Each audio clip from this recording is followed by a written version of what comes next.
¿Cómo son tus oraciones? ¿Nos enfocamos en peticiones, en agradecimientos, en solicitudes? ¿Qué nos dice la escuela sabática de esta semana acerca de estos temas? Sea cual sea nuestro enfoque, lo importante es mantener la comunión con Dios a través de la oración. De esto y más vamos a estar hablando en los próximos minutos. Bienvenidos a El Repaso, un espacio dedicado al estudio y análisis de la escuela sabática. Siempre es un gusto reencontrarnos en este espacio. Estamos, como siempre lo mencionamos, listos para iniciar entonces la extracción de los puntos prácticos de la escuela sabática de esta semana. Vamos a pedir la dirección del Señor para iniciar entonces con nuestro recorrido. Amantísimo Padre que estás en el cielo, te damos gracias por esta semana, te damos gracias Señor por tantas bendiciones y ahora que va a iniciar un nuevo estudio, pedimos que seas tú a través de tu Santo Espíritu quien nos guíe y quien nos ayude Señor a atesorar las lecciones para ponerlas en práctica. En el nombre de Cristo Jesús, amén. Bien amigos, llegamos al tema número 7. Tema, por cierto, titulado La oración. Y es un tema que tiene un poco de relación con la semana pasada. Así que si la semana pasada quizás se ha olvidado o no se estudió a profundidad, le invito a que nos visite en el video de la semana pasada. Vamos a leer entonces el versículo bíblico de esta semana que lo encontramos en Salmos 62:8 y dice lo siguiente: pueblos, esperen en él en todo tiempo, derramen ante él su corazón. Dios es nuestro refugio. La oración entonces es la conexión constante entre nosotros, quienes somos las ramas, y la vid, quien es Jesús. Es decir, nosotros sin Jesús no pudiéramos vivir, tal cual como las ramas no pueden vivir sin las raíces de la vid. Así que todo esto es posible a través de la oración. Como mencioné, este estudio es una continuación de lo que estuvimos estudiando o de lo que estuvimos analizando la semana pasada.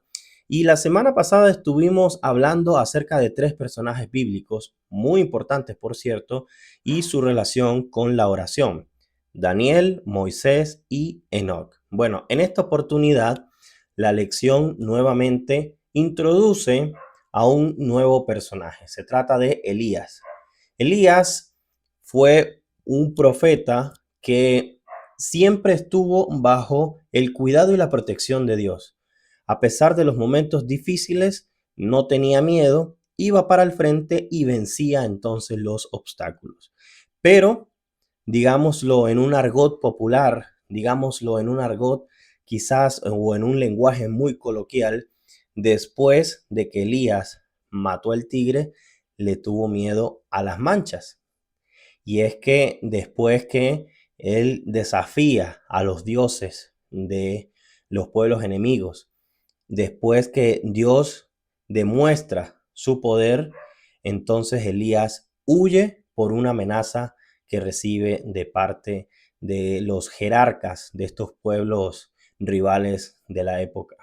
Y allí es cuando Elías decide huir y decide entonces eh, desaparecer por miedo, entra en depresión y allí es cuando Dios entonces lo ayuda, lo socorre y le salva. Esta historia la pudiéramos llevar hoy a la actualidad y es que nosotros cuando, por ejemplo, vamos a buscar un trabajo, enviamos la solicitud. Dios ya nos está guiando y nos está dando el coraje necesario para enviar esa solicitud, para presentarnos. Y quizás es lo más difícil que pueda pasar, que nos llamen. Pero cuando nos llaman, ahí sentimos miedo. ¿Por qué? Si ya Dios está con nosotros. Lo mismo puede ocurrir al momento de presentar un examen, de presentarse en un día de trabajo ante una jornada nueva o una dinámica nueva con un nuevo supervisor o nuevos trabajadores. Lo mismo puede presentarse también en una jornada rutinaria de iglesia en donde quizás te tienes que parar al frente y tener una participación. Esta historia nos enseña de que el Señor está con nosotros y que no importa cuáles sean nuestras condiciones, nuestro contexto, Él no nos va a abandonar. Si ya Él hizo la tarea de motivarnos, de ayudarnos a ser valientes, nos ayudó entonces también a sacar esa fortaleza mental, espiritual, no nos va a dejar colgados allí en el momento de la batalla final. Así que la historia de Elías nos ayuda quizás a comprender que el Señor está con nosotros y que el Señor nos busca a pesar de que nosotros a veces salgamos huyendo, corriendo y estemos bajo depresión. El Señor entonces nos busca, nos ayuda y nos quiere reivindicar, porque a través entonces de sus actos nosotros seremos instrumentos para que Él complete con la misión que hay o que se ha encomendado para cada uno de nosotros. Y nosotros ser instrumentos para su honra y su gloria. De esta manera, entonces, Elías nos ayuda a entender, a comprender esto y también nos ayuda a comprender que la oración también se puede desarrollar en un contexto de crisis. A veces quizás estas crisis o este contexto es más popular que en momentos de tranquilidad o de relajación.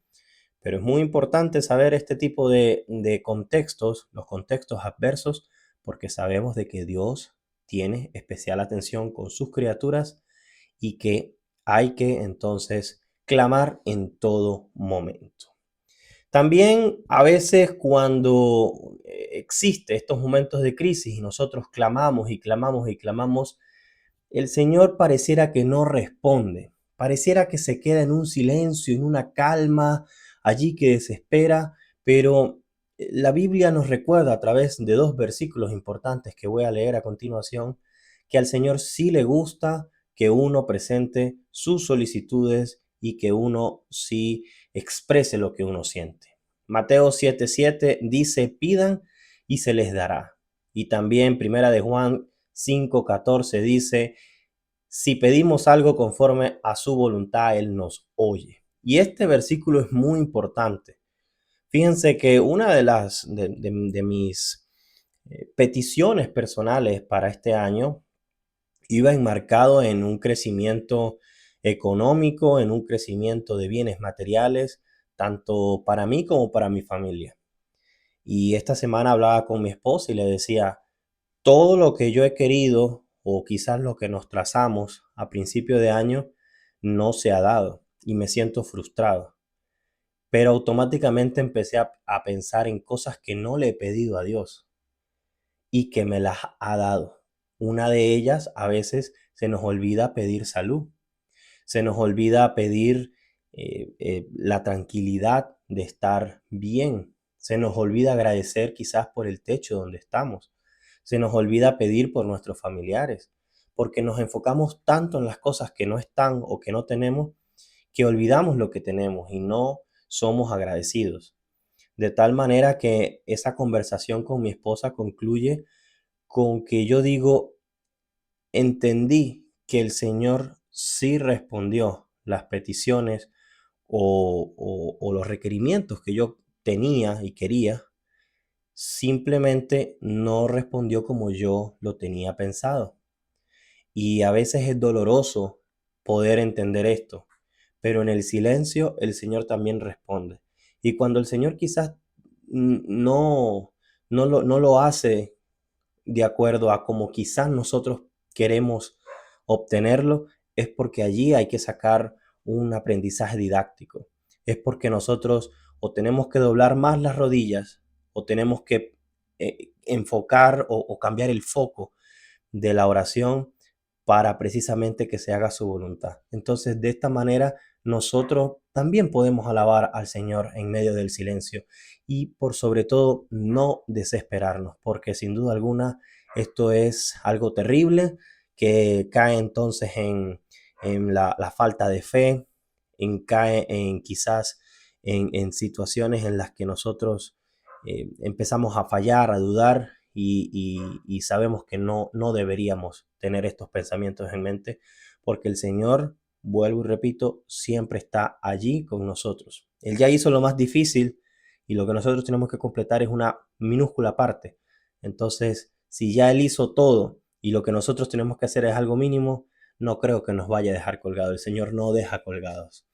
Así que, bueno, de esta forma o con esta ilustración podemos evidenciar de que el silencio también es una respuesta del Señor, que quizás todavía no lo es, que quizás es más para adelante, que quizás ese trabajo que estamos aplicando todavía no lo es, quizás hay cosas mejores más adelante, o que quizás el Señor todavía tiene un propósito para contigo en ese trabajo, en esa ciudad, en esa casa, con ese carro, con esos bienes, eh, en esa iglesia, es decir, en tantas cosas que nosotros nos relacionamos, el Señor también puede tener algo allí para nosotros. Y ya para ir finalizando, que no me quiero extender mucho, esta semana nuevamente hay otro personaje del cual nos presentan y podemos encontrar otras lecciones. Y es cómo Jesús nos enseñó a orar. Primero allí enseñó a orar a sus discípulos y eso se ve reflejado en Lucas 11:1, porque el Señor entonces cuando fue consultado por los discípulos le dijeron, enséñanos a orar. Y Jesús entonces enseñó a orar a sus discípulos y nos ha enseñado a nosotros también a orar. Y tenemos que hacerlo de manera sencilla, con un lenguaje cotidiano y que nuestras oraciones sean sinceras. Pero más allá de que sea eh, una oración de constante petición, hay que hacerlo de manera rutinaria, como si nosotros estuviéramos hablando literalmente allí enfrente con nuestro mejor amigo, donde nos quitemos los tapujos, donde nos quitemos todas las vestiduras o las etiquetas o los filtros y seamos lo más sencillo posible. Con demasiada frecuencia, entonces nosotros vamos a poder intimar y desarrollar entonces mejor una conexión con el Señor. Pero que estas oraciones no solo sean peticiones, no solo sean solicitudes, no solo sean tristezas o dolores allí ocultos, no. Acá en las oraciones deben haber más cosas, debe haber alabanza, debe haber confesión y perdón de lo que nosotros hicimos y de lo por lo cual nosotros estamos quizás avergonzados. Recordar que el Señor Jesús, a través del acto que hizo en la cruz, ya nos perdonó, solamente quiere que nosotros lo confesemos y Él olvida todo. Pero es difícil que Él nos perdone algo cuando nosotros no queremos admitirlo, ¿cierto? Entonces, otra de las cosas que nosotros también, a través de las oraciones rutinarias con el Señor, deberíamos presentar son las acciones de gracia. Darle gracias a Dios como siempre se menciona por cosas básicas, simplemente el hecho de abrir los ojos. En el lugar donde nosotros vivimos hoy día, ya por mayo, por abril, empieza a salir el sol a las 5 o antes, 5:45, 5:30, y los pajaritos empiezan a cantar ahí desde las 4:30. Y siempre uno empieza a escuchar, que me molesta el sonido de los pájaros, que no me dejan dormir. Eso es un motivo de agradecimiento porque indica que Dios te está dando una nueva oportunidad, un nuevo día, de apreciar entonces también el canto de los pájaros, de que se viene o se avecina ya el buen clima en la región donde estemos, de que podamos entonces estar listos para una nueva jornada, de que nos va a llevar con bien y de que nos va entonces a llevar por el sendero correcto y que vamos a estar caminando allí con su mano, agarraditos y tomando entonces mejores decisiones. Eso es una acción de gracia, ¿no? Entonces de esto se trata, de que podamos incluir más oraciones de esta manera. No hay una fórmula secreta de que nuestras oraciones deben ser más por peticiones, más por requerimientos o que me da pena porque siempre estoy triste y le expreso eso al Señor. El Señor quiere conocer todo de ti. El Señor quiere regocijarte también, regocijarse con tus cosas, con lo que tú haces y en todo momento. Así que entre más veces podamos nosotros orar, entre más veces nosotros podamos incluirlo, es mejor. Y no digo que es mejor para el vecino, para tu tía, para tu primo o para tu hermano. Es mejor para nosotros mismos incluirlo. Así que simplemente invítalo en tu vida a través de la oración, y no siempre tiene que ser una oración con introducción, desarrollo y el amén al final, no. Ahí mismo en el carro empieza a hablar con el Señor, empieza a contarle de tu día, de tus expectativas, de lo que te pasó, y ves como en un abrir y un cerrar de ojos pasan los minutos y llegan las horas y nosotros seguimos hablando y no nos dimos cuenta. Sería una bonita manera, un bonito ejercicio para saber y ver, presenciar la diferencia en nuestras vidas y ver cómo esa rama de vid empieza a florecer, que somos nosotros, con un nuevo carácter, con una nueva visión de la vida, queriendo ser diferentes hacia las personas porque Cristo se refleja en nuestras vidas. Ya con este último comentario, entonces, les invito a mantener, como siempre, las oraciones de manera constante. Les invito entonces a que podamos poner en práctica todos estos consejos que la autora de este trimestre nos está dejando. Son perlas para nuestro crecimiento espiritual.